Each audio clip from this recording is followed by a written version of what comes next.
Well, good morning, church. I hope that you had a very blessed and happy Easter last Sunday. Curtis and I continue to be praying for this church, his family as well, my family as well, and we hope that you are all both safe and well.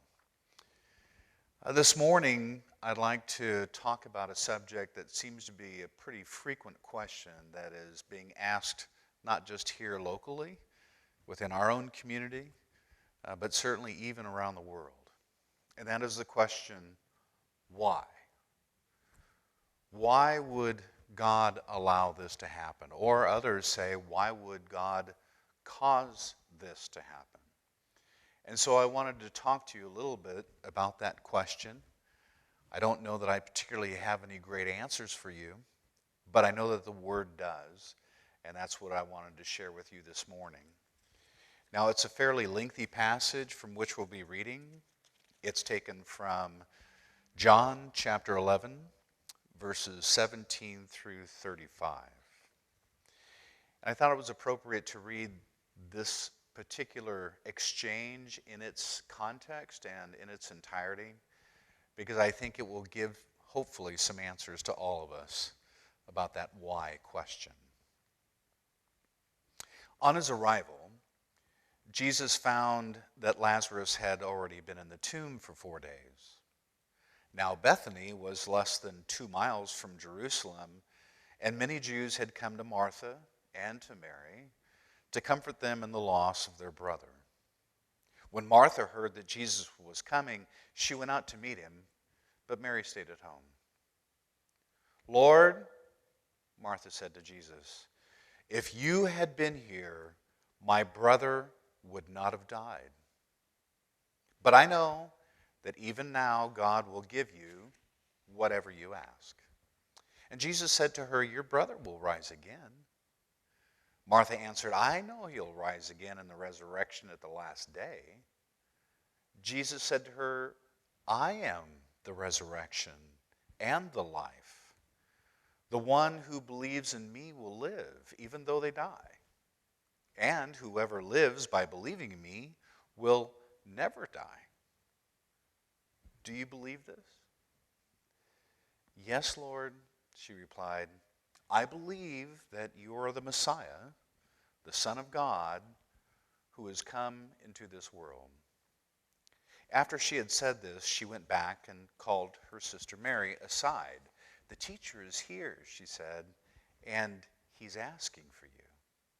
When Mary heard this, she got up quickly and went to him. Now Jesus had not yet entered the village, but was still at the place where Martha had met him. When the Jews had been with Mary in the house, comforting her, noticed how quickly she got up and went out, they followed her, supposing that she was going to the tomb to mourn there. When Mary reached the place where Jesus was and saw him, she fell at his feet and said, "Lord, if you had been here, my brother would not have died." When Jesus saw her weeping, and the Jews who had come along with her also weeping, he was deeply moved in spirit and troubled. "Where have you laid him?" he asked. "Come and see, Lord," they replied. And Jesus wept. You know, I think the white space between all the Bible verses is a very fertile area for questions. I mean, you just can't really read the Bible without saying, I wonder. For instance, I wonder if Eve ever ate any more fruit. I wonder if Noah slept well during storms. I wonder if Jonah liked fish, or if Jeremiah had any friends. Did Moses avoid bushes? Did Jesus tell jokes? Did Peter ever try water walking again? Would any woman have married Paul even if he had begged?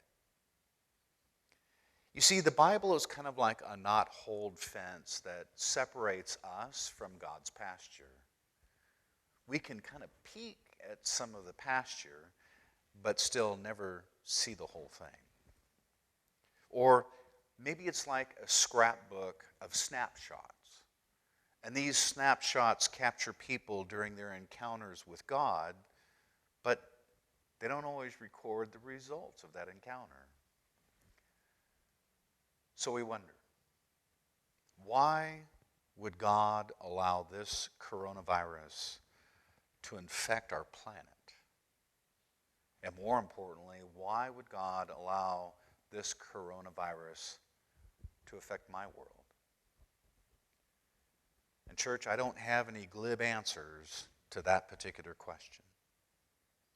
Because questions with the words why and God all in the same sentence are really extremely difficult to answer.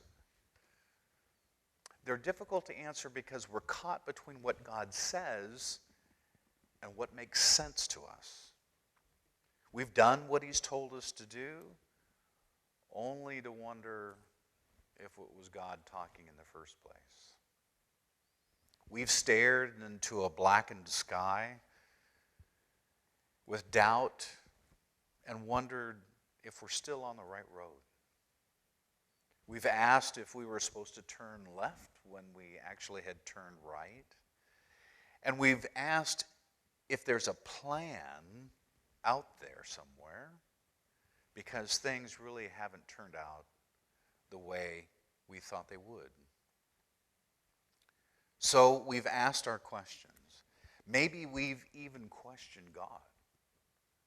Regardless, we still wonder why God does what He does. And in that 11th chapter of John, we read about a funeral that involved some very hard questions being asked by family members with some really raw feelings. Lazarus had come from a close family, and among them he had two sisters, Martha and Mary. Lazarus also came from a good family and had probably a lot of friends, one of whom actually was Jesus. The problem is, at least as John recounts for us, was that Jesus arrived in Bethany, where Lazarus and Martha and Mary lived, 4 days after Lazarus had already passed away. And we know from the scripture that Bethany was only 2 miles away. And as Jesus approaches a house that's full of people crying, both sisters run out to him on separate occasions and say, "Lord, if you had only been here, my brother would not have died." Stated maybe a little bit differently, God, why did you delay? What took you so long to get here? And maybe in our current circumstances, we're asking some of those same if and why questions as well. But I think that these kind of if questions and why questions are pretty normal. So if you've been asking something similar, the truth is you're not to blame. But if that's the case, the natural question is, well then, who should we blame? God? Well, that's precisely what Martha and Mary imply as they grieve over the death of their brother. Lord, if you'd only been here, my brother wouldn't have died. Or, Jesus, why did you delay? We sent a message to you. You were only 2 miles away. What took you so long to respond? I've learned, at least some time ago, that it's usually pretty senseless to accuse God of anything, much less try and explain it. But it's not senseless, and it's certainly not sinful to question it. And maybe we're wondering why God would allow this coronavirus pandemic to even happen. And it's okay to ask those questions. Because we know from the story that Jesus didn't scold the sisters for suggesting that maybe, just maybe, their brother's death was really Jesus' fault. So what was Jesus' response?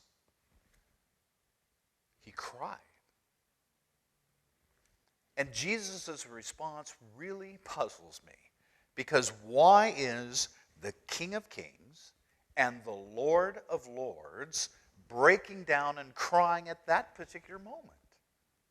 I mean, here's God with skin on, attending the funeral of a friend, weeping openly, without any embarrassment and without any apology, knowing full well that in a matter of moments, he's going to raise his friend Lazarus from the dead.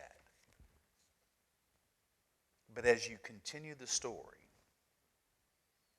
answers to the family's why question gradually come into focus. Because first, Jesus, I think, was weeping for the family. He was weeping for Martha and for Mary and perhaps others that were in Lazarus' immediate family. Because when Jesus arrived, he could see their pain. He could understand and feel their suffering and the effects that it was having by losing their brother were totally transparent in their tear-filled eyes.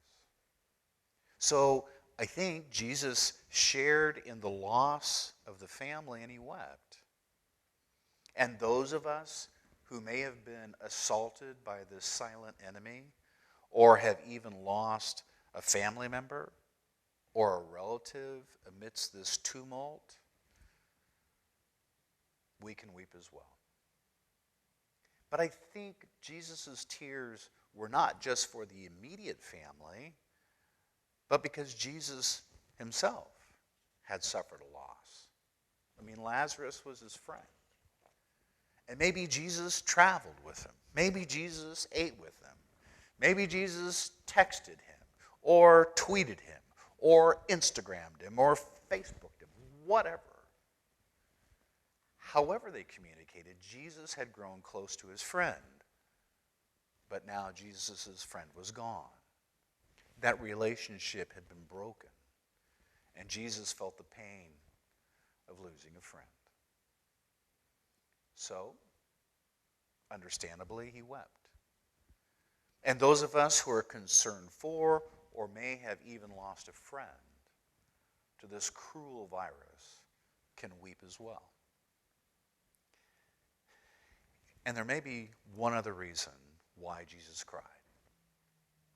Because Jesus knew that he himself would soon face death. And he knew that there would be pain and sorrow among his own family and friends. And that's, of course, not new information. I mean, each of us will face the reality of death at some point in time. But it may be, like perhaps some of us, that we'll be orphaned by the death of a loved one or a friend before our time comes. But the reality is that loved ones will be left behind regardless. And so Jesus wept. And if that's as far as the story went, it would not be much comfort. But the story doesn't stop there. John goes on to tell us that Jesus went to the tomb of his friend Lazarus, and that is when the truth of the matter becomes crystal clear. That in Jesus, there's the power of life. Because when Jesus spoke the words, Lazarus rose from the grave. And because of that event, we too have a similar hope. Because if Jesus can raise his friend Lazarus from the grave, he can raise us too. And as we celebrated last Sunday, Jesus' resurrection is the one thing that changes everything. Because up until Jesus' resurrection, he was largely viewed as either a great healer or a great teacher, even a great prophet, and maybe all of those things. And up until his resurrection, he was viewed by most as an interesting person, but was largely ignored. People likely said, sure, you can have your opinion about Jesus. I don't care. But that's just your perspective. That's your truth. But the truth is that the resurrection either happened or it didn't happen. It's either truth or it's fiction. It cannot be both. Christianity is the only religion in the world that is rooted in history. It's based on facts, not myths, not philosophies, not opinions, not feelings. Peter said in Acts chapter 10, verses 39 through 41, that he witnessed the pre- and post-resurrected Jesus with his own eyes. He also acknowledged in that same passage that all the apostles had made that same claim. They all saw Jesus before his death, burial, and resurrection, and they saw him afterward. It's not like any of them said that the resurrection happened some long time ago in a galaxy far, far away, kind of like Star Wars, because that's how myths happen. That's how legends get started. Paul later on even said that Jesus appeared to 500 others after his resurrection. He noted that a few of those 500 had passed, but the clear implication of what Paul was saying in 1 Corinthians chapter 15, verse 6, is that if you have any doubt, if you have any question, there's me, there's the apostles, and there are at least 500 others with whom you can speak to confirm what we're telling you, that Jesus Christ is raised from the dead. In fact, the earliest Christian creed of Jesus' resurrection dates to within months of the event. We're not talking decades later, not centuries later, but within months of Jesus' resurrection. The resurrection is such an historical fact that those who tried to deny the resurrection actually proved it happening. In Matthew's gospel, the Roman soldiers were told, hey, if anyone asks what happened to Jesus' body, tell them that his disciples stole the body away. You can find that in Matthew chapter 28, verse 13. And so you're thinking, well, okay, but how does that really prove that Jesus was raised from the dead? Well, if you had to tell the Roman soldiers to tell a story about how the body was not in the grave, that admits the fact that the story was created because the body was missing. The tomb was empty. So the authorities had to tell the Roman guards, hey, when people ask you about Jesus' disappearance, just tell them that the disciples stole his body. Now, was that possible? Even plausible? Sure. But was that kind of explanation reasonable? No, it wasn't. Because all of the disciples who ran away on Friday were unequivocal about this central truth, that Jesus was once dead and now he's alive. This is the fact that they professed. But could the apostles have lied? Sure, they could have lied. but consider the price that they paid for carrying a lie to the grave. Peter and his brother Andrew were crucified for that belief. Paul was brutally tortured on multiple occasions and eventually beheaded for that belief. Thomas was speared to death. Matthew was stabbed to death. James was beaten to death with clubs. And Matthias, who replaced, you know who, the one who betrayed Jesus, Judas Iscariot, Matthias was burned alive. John, the only apostle who did not die as a martyr, was burned in oil by the Romans and just happened to survive the ordeal. And as a result, they banished him to an island so no one could ask any further questions. These men, they didn't crack like, John Dean and his co-conspirators and the whole Watergate burglary thing. You won't find any deathbed confessions from any of them, even at the cost of their lives. And it is this fact that we as a church profess. It is the one thing that changes everything. There are some truths that make a difference in our lives, and there are other truths that don't make such a big difference. But there are some truths that demand something from us.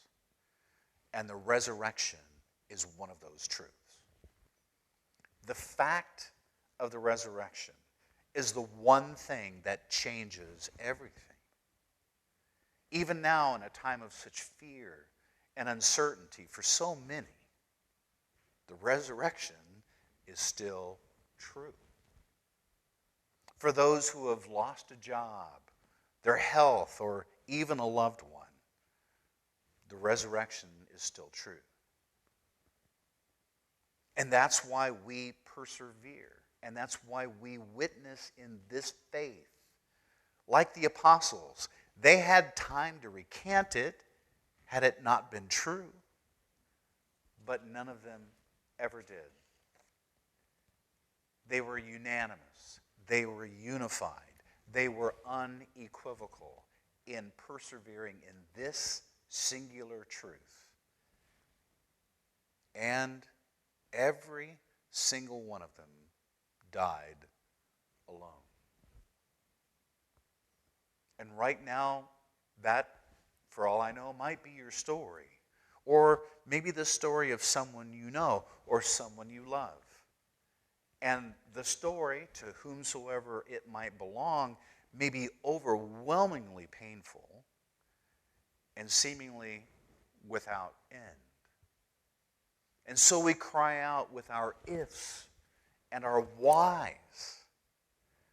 But that's the very reason why we profess Jesus' resurrection, so that we can persevere tomorrow.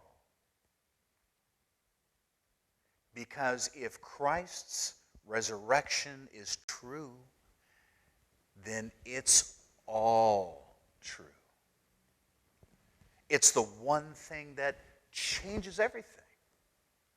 And if that's true, then God actually does know your name.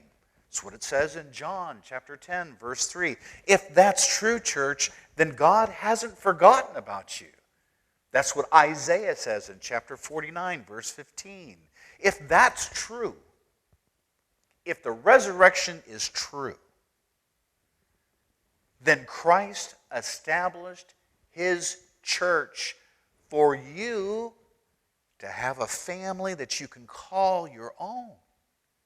That's from Matthew chapter 16, verse 18.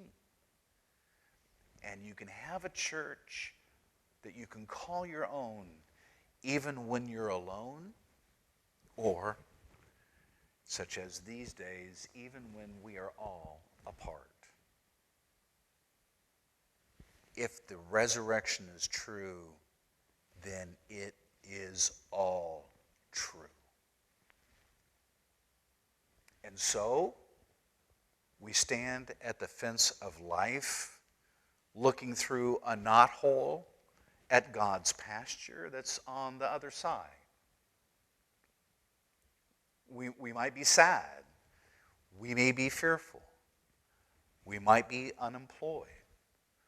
We might even be alone. And perhaps some of us may be looking through the fence bereft of someone that we've loved, and we weep. Maybe we've lost a husband or a wife or a mother or a father or a son or a daughter or maybe a friend, and I'm not talking about social distancing here, because we've lost our perspective, and to an extent, we've lost their perspective as well. And it's coming to grips with this own loss that we feel and the uncertainty that hurts so much, because it's not our loved one's loss. They're on the other side of the fence now, gazing from that very place that God has prepared for all of us. Truth is, it's our loss. And the trouble is that, at least from our perspective, at the place along the fence where we stand, we can't see them, and we certainly can't see the future. Because we're looking at it through a knothole. But we do have memories, and we have the assurances that one day we will. So the question, why? Church, I don't know why. Like I said, sentences with the word why and God in the same sentence, for me, are difficult, if not impossible, to explain. But here's what I know.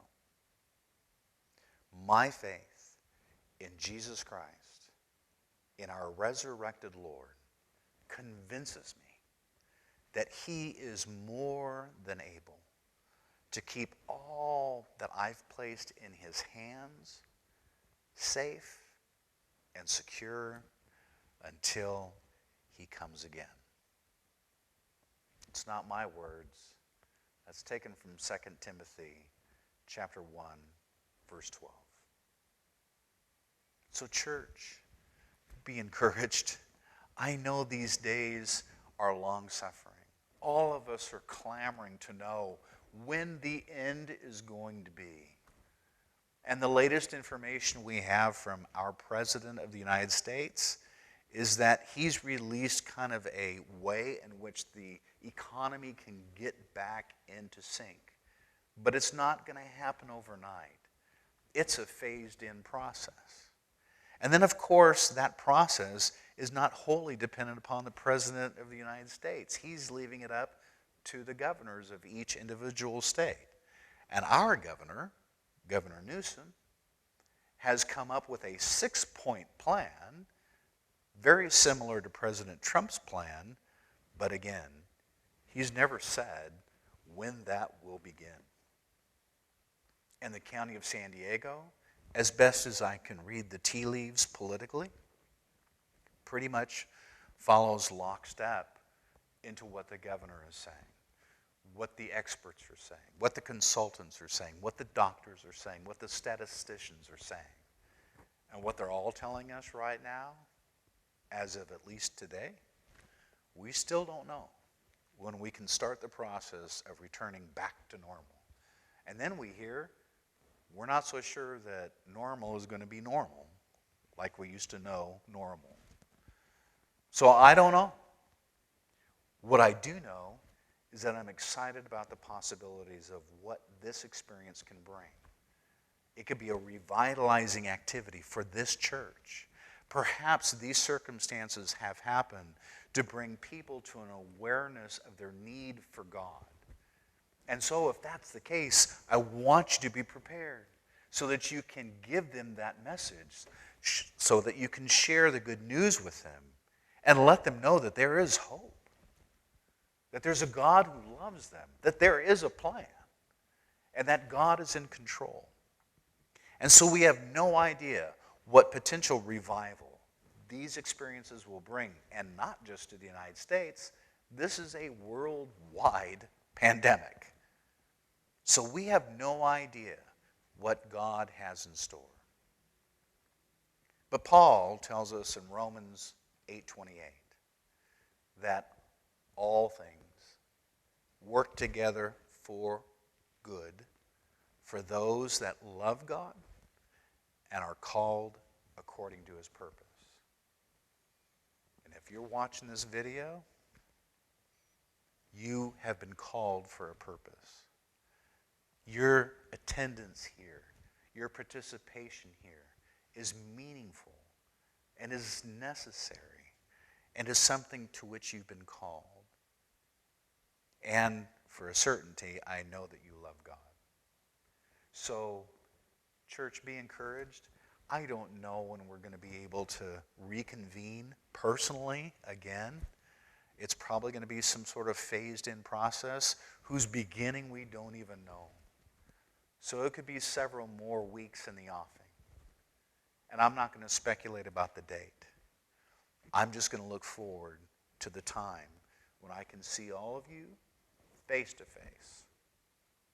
Perhaps social distancing included.